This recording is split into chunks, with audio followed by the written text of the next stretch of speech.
ইসাপুর পয়জিয়া বাজার। মুফতি ফয়জুল্লাহ ছিলেন একজন বাংলাদেশি দেওবন্দি ইসলামী পণ্ডিত, মুফতি, কবি, শিক্ষাবিদ ও সমাজ সংস্কারক।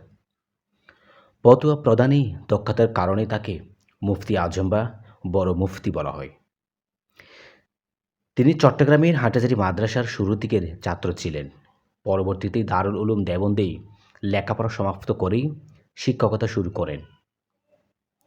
তিনি হাটহাজারী মাদ্রাসার প্রধান মুফতি ছিলেন। ব্যতিক্রমধর্মী প্রতিষ্ঠান হিসেবে তিনি আসহাবে সুফার আদলেই মেকল মাদ্রাসা প্রতিষ্ঠা করেন। আরবি, পার্সি ও উর্দুতে প্রায় ১০০টি গ্রন্থ রচনা করেছেন। জনশ্রুতি আছেই ফটিকছড়ি উপজেলার জাবতনগর ইউনিয়নের ইসাপুর নামে একটি জায়গা রয়েছে, যেখানে ইসাপুর বিএমসি কলেজ নামে একটি কলেজ প্রতিষ্ঠিত রয়েছে। সেই গ্রাম থেকে একটি রাস্তা বর্তমান ইসাপুর পয়জিয়া বাজারে এসে মিলিত হয়েছিল, যার থেকে মূলত এই জায়গাটার নাম ইসাপুর এবং পরেই বাজার ইসাপুর হয়। অন্যদিকে হাটহাজারী উপজেলার উত্তর মেকল নিবাসী প্রখ্যাত আলেম হাজী মোহাম্মদ ইউনুস ১৯৭৩ সালেই উপমহাদেশের বিখ্যাত মুফতি ফয়জুল্লাহর নামেই উক্ত স্থানে একটি মাদ্রাসা প্রতিষ্ঠা করেন।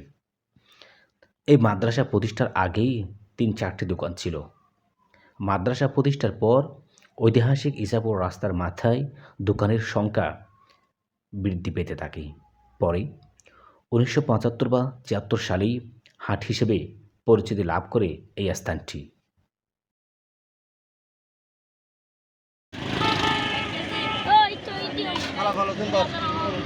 বতাইগুন হরিয়া করে 140 এনে 50 টাকা ভাই তো ইন নাম্বার 1 টাটকা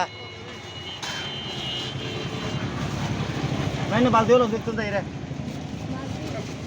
স্থলপথের পাশাপাশি এই বাজারে জলপথেও সম্ভব ছিল বলেই ইসাপুর বাজারের উন্নতি হতে থাকে দিন দিন।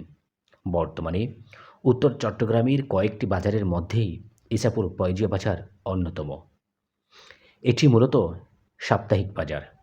সোমবার ও শুক্রবার এই বাজার দিনব্যাপী বেচাকেনা অত্যন্ত ব্যস্ত সময় পার করেই ক্রেতা বিক্রেতারা। একেবারেই টাটকা শাকসবজির জন্য এই বাজারটি অত্যন্ত বিখ্যাত। প্রায় ১ কিলোমিটার দূরে এই বাজারটি চট্টগ্রাম রাঙ্গামাটি আঞ্চলিক মহাসড়কের দুপাশেই বসে। পার্শ্ববর্তী রাউজান, ফটিকছড়ি সহ রাঙ্গামাটি, কাউখালী ইত্যাদি জায়গা থেকেও এখানে প্রান্তিক কৃষকরা তাদের উৎপাদিত পণ্যদ্রব্য নিয়ে হাজির হন। অন্যান্য বাজারের তুলনায় এই বাজারে শাকসবজির দাম সবসময় কিছুটা কম থাকে। তবে সবচেয়ে গুরুত্বপূর্ণ বিষয় হলো টাটকা শাকসবজি এখানে সবসময় পাওয়া যায়। শাকসবজির পাশাপাশি এই বাজারে বিভিন্ন ধরনের সামুদ্রিক মাছ, জলাশয় ও পুকুরের মাছ সহ বিভিন্ন সংখ্যক মাছ ওঠে। বিশেষ করে সোমবার এবং শুক্রবার বিকালের দিকে এই বাজারটি জমে ওঠে এবং তা রাত অবধি পর্যন্ত অব্যাহত থাকে। বিশাল এলাকা জুড়েই বাজার হওয়ায় ক্রেতারা স্বাচ্ছন্দ্যে ঘুরে ঘুরে বাজার করতে পারে, যেটি অত্যন্ত রোমাঞ্চকর একটি বিষয়। সাপ্তাহিক বাজারটিতে প্রতি বাজারে লাখ টাকার বাণিজ্য হয়।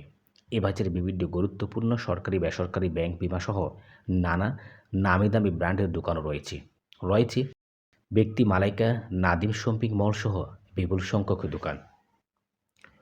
প্রতিনিয়ত উচ্চশিক্ষা শিখরে পৌঁছাচ্ছে বাজারটি, যার ফলে এই এলাকার মানুষের ব্যবসা বাণিজ্যের সমৃদ্ধির পাশাপাশি তাদের অর্থনৈতিক উন্নতি হচ্ছে এ বাজারের কারণে।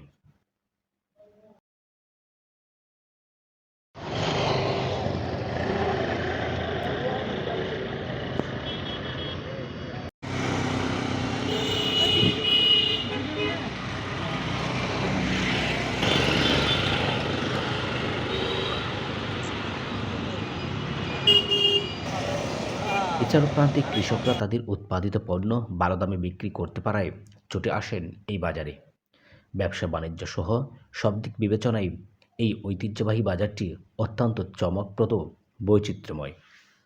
ক্রেতা বিক্রেতার হইচই মাতিয়ে রাখা এই বাজারে করেছেন এমন মানুষের অভাব নেই।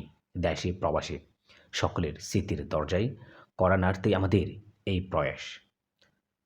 আমাদের পেজে লাইক, কমেন্ট করেই পাশে থাকবেন। আর হ্যাঁ, আপনার স্মৃতিটুকু তুলে ধরতেই ভুলবেন না।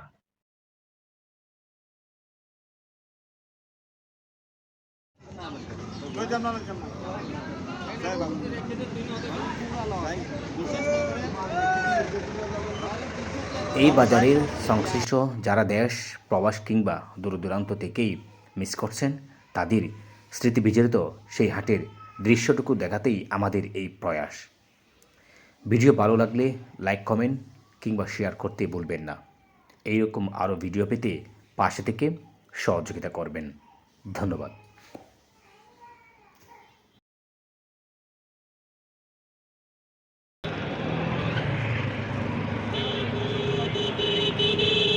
সূর্যের আলো এখনো বের হয়নি। আমিও সে প্রান্তিক কৃষকদের সাথে ছুটে এসেছি গভীর অরণ্যে প্রান্তিক কৃষকরা যে জায়গায় কৃষি ফলনগুলো উৎপাদন করে সেই জায়গায় আমরা ছুটে এসেছি এই তরতাজা এই উৎপাদিত কৃষি পণ্যগুলো পেতে আপনারা চলে আসুন।